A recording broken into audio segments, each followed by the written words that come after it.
নমস্কার বন্ধুরা, আপনার রান্নাঘরে সকলকে স্বাগত জানিয়ে আজকে আমি আপনাদেরকে রুই মাছের তিল ঝোল তৈরি করে দেখাবো। আপনারা কাতলা মাছ দিয়েও এই ঝোলটি তৈরি করতে পারেন। তো এখানে আমি 3 পিস রুই মাছ নিয়েছি এবং একটা মাথা রয়েছে। তো মাছটাকে আমি আগে থেকে ধুয়ে নুন হলুদ মাখিয়ে নিয়েছিলাম। তো এবার আমি মাছটাকে ভেজে নেব। তো বন্ধুরা, এখানে আমি মাছগুলোকে এইভাবে লাল করে ভেজে নিয়েছি। এবার এই তেলের মধ্যে একটা বড় আলু এইভাবে কেটে নিয়েছি। তো এটাকেই তেলের মধ্যে ভেজে নেব। আলুগুলোও লাল করে ভেজে নিয়েছি। এবার এটিকেও তুলে নেব। এবার এই তেলের মধ্যে দিয়ে দেব হাফ চামচ জিরে, হাফ চামচ মেথি, 4টে কাঁচা লঙ্কা চিরা। ফোড়নটা ভাজা হয়ে গেলে এবার এর মধ্যে দিয়ে দেব 2টো মাঝারি সাইজের পেঁয়াজ কুচি।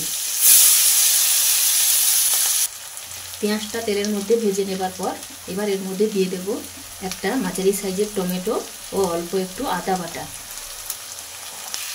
এবার এর মধ্যে দেব 1 চামচ লঙ্কার গুঁড়ো আর দেব 1 চামচ হলুদের গুঁড়ো। লঙ্কা ও হলুদের গুঁড়ো দিয়ে সামান্য মশলা ধোয়া জল দিয়ে এবার মশলাটা ভালো করে কষিয়ে নেব। মশলাটা ভালো করে কষিয়ে নেবার পর এবার এর মধ্যে দিয়ে দেব ভেজে রাখা আলু আর দেব স্বাদ মতো নুন দিয়ে আলুটা মশলার সঙ্গে কিছুক্ষণ আবার কষিয়ে নেব।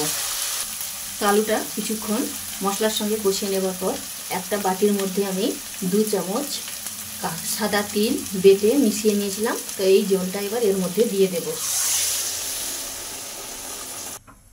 এর মধ্যে আরও কিছুটা জল দিয়ে নাড়াচাড়া করে এবার ঢাকনা দিয়ে ঢাকিয়ে আলুটা ভালো করে সেদ্ধ করে নেব। ঝোলটা কিছুক্ষণ ফুটিয়ে নেবার পর আলুটা যখন 3% মতন সেদ্ধ হয়ে যাবে তখন এর মধ্যে দিয়ে দেব ভেজে রাখা মাছ। মাছগুলো দিয়ে আবারও ঢাকনা দিয়ে ঢাকিয়ে দেব। তো বন্ধুরা, এখানে আমার আলুটা ভালোভাবে সেদ্ধ হয়ে গেছে। এবার যে যেমন ঝোল রাখতে চান রেখে উপর থেকে ছড়িয়ে দেব হাফ চামচ মিট মশলা ছড়িয়ে এবার গ্যাসের ফ্লেমটা বন্ধ করে দেব।